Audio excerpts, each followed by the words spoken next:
Another barrage before dawn. Ukrainian anti-aircraft batteries intercepting a Russian missile over the capital, one of two shot down this morning. As the assault closes in on Kiev, 2.5 million civilians are suddenly on the front line. Firefighters in the suburb of Koshitsa struggle to put out the blaze. Russia says it's not targeting civilians, but this is what happens when you fire missiles at a capital city. For many, it was the second night of cowering in basements and bomb shelters, doing whatever it takes to keep fear at bay. They always knew where these places were, but never really dreamed they'd use them, not in 2022.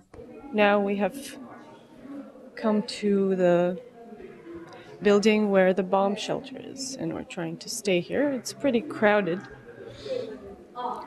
People get their dogs and cats and kids, and we're hearing the news about possible attacks in this district. And now the Russians are right outside, in Anna's neighborhood.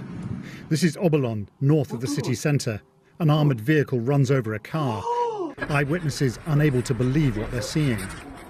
Amazingly, the driver survives, pulled from the wreckage by desperate passers-by. Equally unbelievable, one of the city's buses still running, forced to give way to Kiev's invaders. In 24 hours, these streets have almost completely emptied. It is increasingly dangerous to go out. The Ukrainians have warned that Russian soldiers could be operating inside the city, perhaps even in stolen Ukrainian vehicles. Pressure on the government is mounting all the time. Most people here believe the Russians simply want to get rid of it.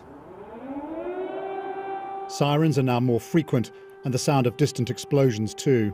For Ukraine's president, speaking again to his people, this is a lonely fight. This morning we are alone in defending our country, just like yesterday. The most powerful forces in the world watch from afar. Ukraine is huge. The attacks which began yesterday have affected almost every major city. Russian armoured columns have been rolling in from north, south and east. The old Chernobyl nuclear reactor is now in Russian hands. But it seems the airbase at Gostomel, seized yesterday, may have been taken back. In the east, close to the Russian border, there was ferocious fighting overnight at Sumy. The Russians may not have made as much progress as they hoped here, and they're suffering casualties too.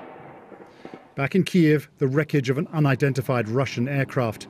The odds in this war are massively stacked against Ukraine, but it is fighting back. Paul Adams, BBC News, Kiev. Well, let's take you live now. Not live, let's take a look at some latest pictures that are coming into us here at BBC News. These are from Kharkiv. This is Ukraine's second biggest city. It is basically located in the northeast of the country. It's the largest city in its region, and it's a population of about 1.5 million.